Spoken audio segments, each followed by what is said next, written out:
The Devil Man landed on the front windshield of the Tucker Boys. The Devil Man landed on the front windshield of the Tucker Boys' Camaro, smashing into the hood and setting off the horn. The horn blared up and down the snowy lane. Jesse took a step toward the car when something crashed down through the trees and slammed through the roof of his mobile home. He turned in time to see the back window shatter and his Christmas lights fall off. That one damnable red bulb finally going dark. Jesse looked back and forth, unsure which way to go, then continued toward the man on the car hood. Lights came on, a few heads poked out from their windows and doors as Jesse approached. The horn made a final sputtering bleat like a dying goat and cut off. He stared at the black devil man, only the man wasn't really black or really a devil. He wore a crude hand-stitched cloak made from what must be bear hide, and his hair was ragged, and his hair and ragged clothing were smeared in what appeared to be soot and tar. His skin reminded Jesse of the miners heading home at the end of their shifts, their faces and hands streaked and crusted in layers of coal dust. The horns were just cow horns stitched to the side of the hood, but his eyes flared, glowing a deep, burning orange with tiny, pulsing black pupils. They followed Jesse as he walked around the vehicle. Jesse hesitated, unsure if he should come any closer. The strange man raised a hand, reached for Jesse with long, jagged fingernails. His open mouth tried to speak, and a mouthful of blood bubbled up from his lips. The man's hand fell and his eyes froze, staring, unblinking at Jesse. Slowly, those vexing eyes lost their glow, changed from orange to brown, into normal, unremarkable brown eyes. Now that was weird, a woman said. Jesse started, realizing that Phyllis Tucker stood right next to him in her nightgown, house slippers, and husband's hunting jacket. Phyllis was in her 70s, a small lady, and the hunting jacket was all but swallowing her up. Huh? I said that was really weird, he nodded absently. See the way his eyes changed? Uh-huh. That's really weird. Yes, ma'am, it sure was. Several other people were venturing out, coming over to see what was going on. Think he's dead, she asked. I believe he might be. He looks dead. Does look that way.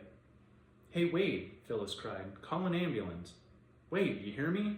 I hear you, Wade called back. Be hard not to. They're already on their way. Fiddle fuck. It's cold out here. You seen my jacket?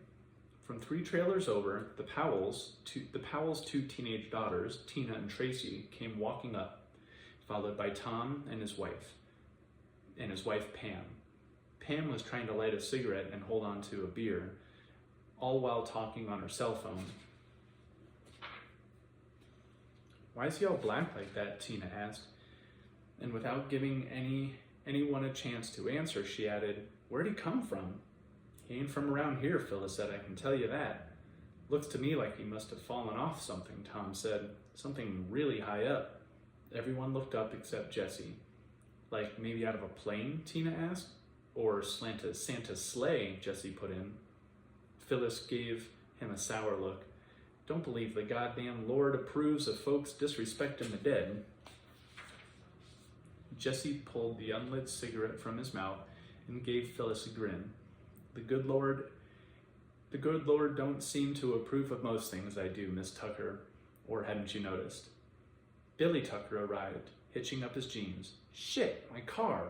Would you just look at what he'd done to my car? Jesse heard a distant siren. Too soon for an EMT. Must be a patrol car. His jaw tightened. He sure didn't need any more trouble, not tonight. And if Chief Dillard was on duty, that could be a bad scene indeed. Jesse ducked away and headed back towards his trailer.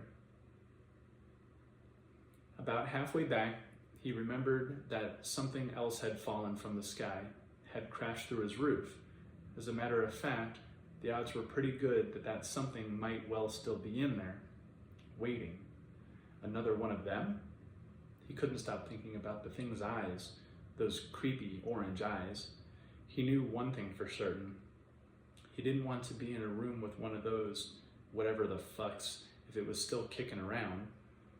He reached through his truck window and plucked the revolver up off the seat. It didn't seem so solid or dependable all of a sudden. It felt small. He let out a mean laugh. Scared? Really? Afraid something's gonna kill you? Weren't you the one that was just about to blow your own damn head off? Yes, he was, but somehow that was different. He knew what that bullet would do for him, but this thing, in this trailer, there's no telling. There's just no telling. He gently inserted and twisted the key, trying to throw the deadbolt as quietly as possible. The deadbolt flipped with a loud clack. Might as well have rung the goddamn doorbell. Holding the gun out before him, he tugged the door open. The hinges protested loudly. Darkness greeted him. He started to reach in and turn on the lights. Stopped. Fuck, don't really want to do that. He bit his lip and stepped up onto the cinder block step. Then, holding the gun in his right hand, he reached across into the darkness with his left. He ran his hand up and down the wall, pawing for the switch. Sure, at any moment something would bite off his fingers. He hit the switch and the overhead fluorescent flickered on. His trailer was basically 3 small rooms, a kitchen dinette, a bathroom, and a bedroom. He peered in from the step. There was nothing in the kitchen other than a week's worth of dirty utensils, soiled paper plates, and a couple of styrofoam cups. The bathroom was open and unoccupied, but his bedroom door was shut and he couldn't remember if he had left it that way or not. You're gonna have to take a look, but his feet decided they were just fine where they were. So he continued standing and staring stupidly at the shut door. Red and blue flashing lights caught his eye. A patrol car was coming down the hill. He thought that was a pretty picture he painted. He thought, what a pretty picture he painted, standing there pointing the gun into a trailer. Okay, Jesse told himself, this is the part where you don't be a screw-up. He stepped up into the trailer, pulling the door